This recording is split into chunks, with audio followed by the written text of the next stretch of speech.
The following report contains flash photography. In the first few seconds, no one knew what had happened. The pub was packed, the music loud, and no one heard the helicopter coming down. Even as they stumbled onto the street, it was hard to make sense of the scene. Suddenly I heard this bang, very loud bang. The ceiling had fallen onto the bar, or the central bit of the pub.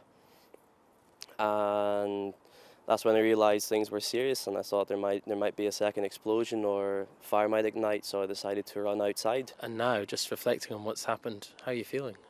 I consider myself very, very lucky to have been where I was, and I feel very sorry for the unlucky ones who were caught under the rubble. Within minutes, dozens, then hundreds of firefighters, police and paramedics were on their way.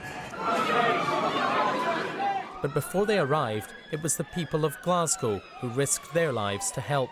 They had no training, but they did not hesitate. Are you okay? It's a bit of a blur, but what happened is people just formed, if you like, a little bit of a human chain, side by side with each other to help pull injured people out. Jim, there's blood on your shirt. Yeah. It's not mine. As the night wore on, there was some hope. Firefighters said they had made contact with survivors trapped in the pub.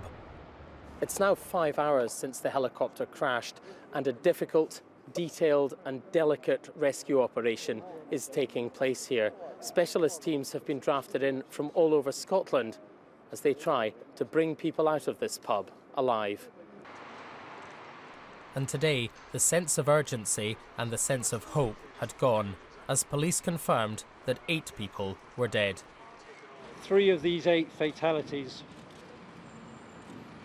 were found within the helicopter and were our colleagues in the helicopter crew.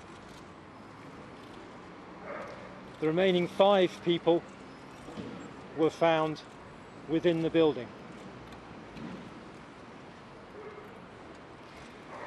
14 people remain seriously injured in Glasgow hospitals. It was left to Scotland's First Minister to catch the nation's mood. This is a black day for Glasgow and for Scotland, but it's also St Andrew's Day, and it's a day we can take pride and courage in how we respond to adversity and tragedy. There are many, many questions about what happened here, but for now, this city is still overwhelmed with shock.